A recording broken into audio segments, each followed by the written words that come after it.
Hey everybody, welcome to Go for Green Living. My name is Daniel, and today I have a special guest, Brad from Full Spectrum Survival, and we're going to talk about how things are going to change after this, because everybody's wondering, well, this is happening, what's going to happen next, right? So we're going to talk about that, and he has some ideas, and I have some ideas now. He's been saying this a long time.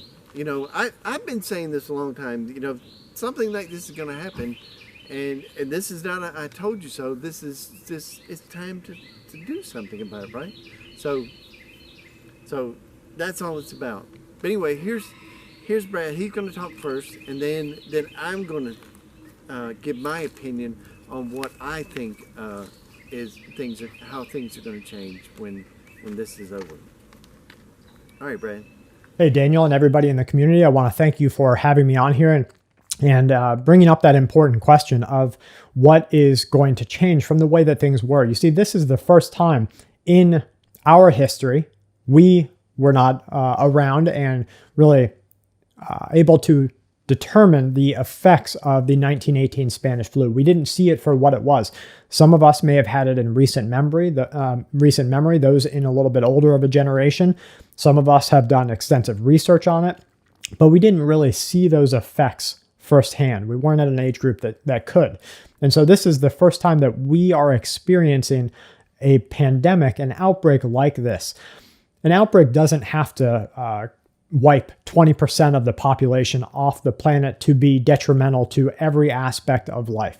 Let's face it, right now, for everybody who isn't growing 100% of their own food, they are facing somewhat of a food crisis. Workers are being held at home. They're not working the crops, not working the fields, not planting new crops for the coming season. They're at home. So we're going to start to see a gap in food production. And right now we can even see that the just-in-time delivery system, that was the system that allowed trucks to get your packaged goods to the store on the same day or within the same week that you were expected by computer algorithms to go and pick those items up because of patterns in purchasing and consumerism. We're starting to see the breakage of that just-in-time delivery system. And so if you go to Walmart.com, Sam's Club, BJ's, Costco, Walgreens, any one of these stores, you're starting to see very limited supplies. Now, if you live in a town of 2,000 people, maybe 800 people, maybe even 3,000 to 4,000 people, you're going to have different aspects of this just-in-time delivery system breakage. So you might have a little bit more of something while somebody who lives in New York City, large city in California, somewhere like Chicago, Illinois, Boston, Massachusetts, Dallas, Texas, Tampa, Florida, any one of those areas that are a little bit bigger, they experience their breakage right away. And so there's empty shelves and supply limitations. People can only buy one bag of rice at so-called bulk stores. Things like that are happening all across the United States and really all across the world. So there's breakage in that just-in-time delivery system. The real threat is that we are seeing a complete breakdown of the economic impact of this. We are being thrusted into a Great Depression. This depression is going to have generation-lasting results. If you just take this for instance, you know how I'm sure we've all experienced that our mothers and grandmothers really loved beautiful, shiny things. That could go down to they might have saved things like gift wrap, or they might have saved like gift bags that were pretty and shiny. Maybe they had favorite outfits or sequence outfits. That's because they grew up in a time that had less availability of pretty things, because it was more about just getting the things that you needed during those times. It was about making sure there was food on the table, making sure the house had security, making sure everyone was healthy and well, and giving them the best ability to prosper that they could. And they latched on to these pretty things, these beautiful things like gift bags and gift wrap and sequency shirts and pretty little knickknacks around the house, because those were valuable to them.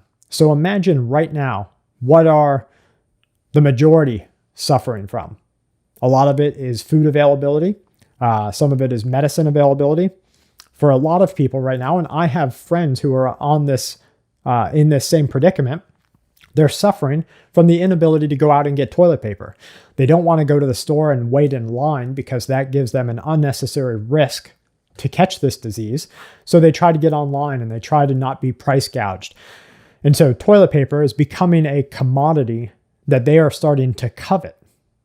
So we might see a generational impact from this future down the road where people have that coveting of toilet paper like our moms and grandmas maybe coveted or held onto or really liked beautiful and pretty and sequency things, dazzling things. And we're also starting to see people experience mental health breakdowns because of this. You see, we are living in a world of servitude. In the United States, in China, no matter where you go, there's just different flavors of servitude. In the United States, we call it a capitalistic market, but try not paying your taxes. If you don't pay your taxes, what happens? Everything you have goes away. Any land you thought you owned, any cars you owned, anything like that gets taken away. That cannot be described as anything other than servitude. We also are in this capitalistic marketplace where you are expected as an individual to go and work 40 to 60 hours of your work week to just barely be able to pay your bills. And then maybe you're lucky if you can spend any little bit of money that you had left over on a restaurant or entertainment. And so they pump the bread and circus routine. Bread and circus is an age-old way of controlling the populace. No matter what you put them through, if you have bread and beer, so if you have food and an intoxicant, and you have entertainment, they will be controlled. And we see this today. I mean, the president of the United States stands up in the press briefing talking about how he talked to all the NFL and basketball and baseball and hockey and all these different sports outlets on how we need to fill these stadiums back up. It's bread and circus. That's the circus part of it. People love their teams. I grew up in Tampa, Florida, and people were all about the Tampa Buccaneers. These guys make tens of millions of dollars and don't care about a fan even one little bit, but they felt a certain connection with them. That's my team. That's my quarterback. It's bread and circus. So you have your beer, your intoxicant, whatever it might be, beer, wine, hard liquor, marijuana in places like California and Washington and Oregon. Then you have your bread, which is the availability of food at all times, even in small amounts. Then you have your circus or your entertainment. So people are starting to wake up from this because they're realizing that, wait a second, something outside of my control, like COVID-19, made it so that I can't go to work. Now I can't pay my bills. I can't get my beer and I can't watch my sports. And so they're suffering a mental health decrease because of this. This is going to cause long-term problems. And we have to be ready for that. And one of the ways that we can be ready is to first realize that we live in that sort of servant-like world and how we can bust out of that. And Daniel, I know that you and your channel and your outreach is a lot about busting out of that reality. You want to grow your own food, live off the land, have your own goats and chickens, basically work under servitude as little as possible just to do the things that won't cause harm to your family. So case in point, make sure that you can pay your taxes because otherwise they'll take away your land. And that is an important thing that I think the entire world needs to start to wake up to and realize that we each need to hold on to a little piece of our own and then only do as much as necessary for that servitude lifestyle, for that servitude reality, so we can hold on to that and then work towards, through voting and through different aspects of the nation that we are in, to try to change that. One of those ways, I know in some places, they make it so that if you don't pay your taxes, they can't come take your land. And I think that's great. I think that that makes it so that there's no vulture-like disadvantage to people who fall on hard times for a certain amount of time. But we're going to see these types of things that really change humanity from this point forward. If you have any questions for me, shoot me an email, fullspectrumsurvival@gmail.com. And thanks for having me on, and thanks everybody for watching. That was very, very good, if you ask me. Very, very good, very insightful. I mean, it's you can't deny that. But now I have some other things that I want to add that that are going to change. You know, like the other day, I went to Walmart. I had to stand in line to get in the store.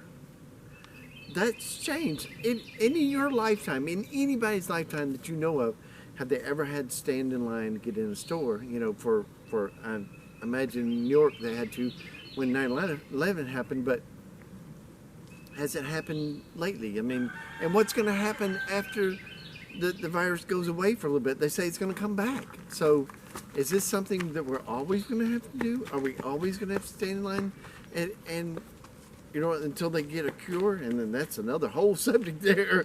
I mean, the cure, everybody's talking about, you know, the cure could be something that's we really don't want it to be.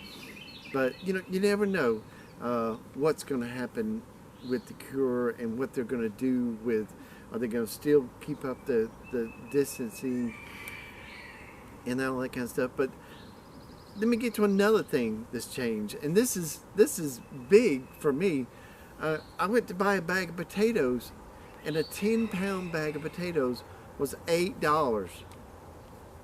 $8 for a 10-pound bag of potatoes, and every one of them had that black spot in the middle. You had to cut out the black spot where the worm had come in there and chewed on that potato, you know. And I've noticed that everything has went up in price by 50%. Just an example, Kraft barbecue sauce. You know, who don't love Kraft original barbecue sauce? I mean, there are better ones, but for 99 cents, you can't beat it. Well, they're not 99 cents anymore. They're $1.50. Milk used to be $1.25. Now it's $2. Things have went up 50% in price. Bread, same way. You could buy the cheap bread for $1, and now it's $1.50. Things are going up in price, and when these stimulus checks come out, imagine what the food prices are going to be then. So y'all better get ready for it. I know we're getting this extra money and all that kind of stuff to help out, but we're going to be paying for it in food. You know, when my house burned down and I lost everything, you know, I had, you know, a couple of years worth of food and everything I needed to survive. But I went to buy, and y'all helped me, and there was a bunch of people that helped me and did things for me and all that kind of stuff. They gave me some money for me to buy stuff, and you know, I had to buy a few clothes and stuff like that. But then the money just, it was gone. It was so expensive that I could hardly get anywhere on what I was doing because things have gotten so expensive now. And it's getting harder to buy seeds, so y'all need to do that and throw that in right now. and another thing that I believe is going to change is this right here. I know it's only $1, sorry, but that's going to change, and it's already being talked about changing to digital money and that kind of stuff. So, you know, that's going to change, and we'll see how that goes. I mean, are we going to get debit cards, or I don't know how that's going to work or anything. So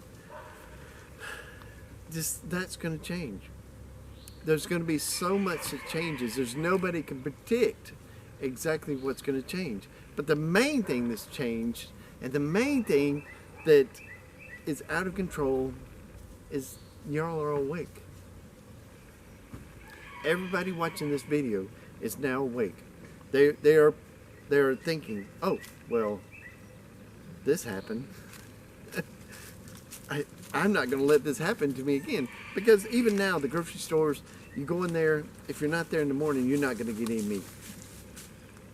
You know, and I have to take my stepdad to the grocery store and take other people to the grocery store. You know, I do it safely with my mask and gloves and everything, but I take them to the store, and if you're not there first thing in the morning, you're not going to get any meat.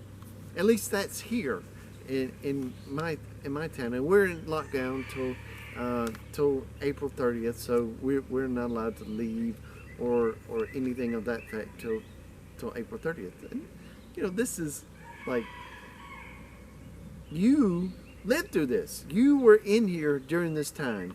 You are not going to be asleep anymore. You know that this could happen. Something else could happen.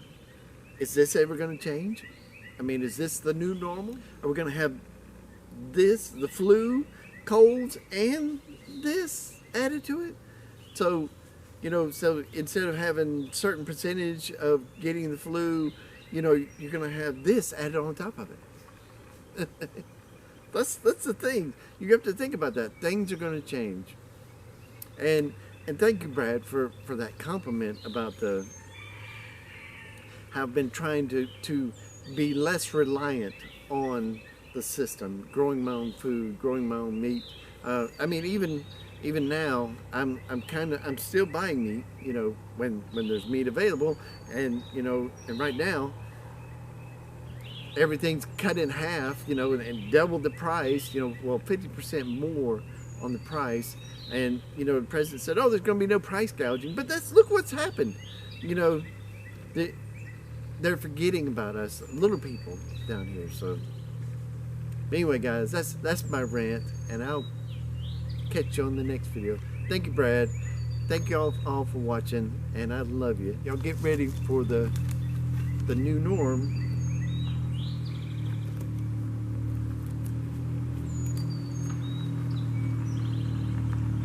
Later, guys.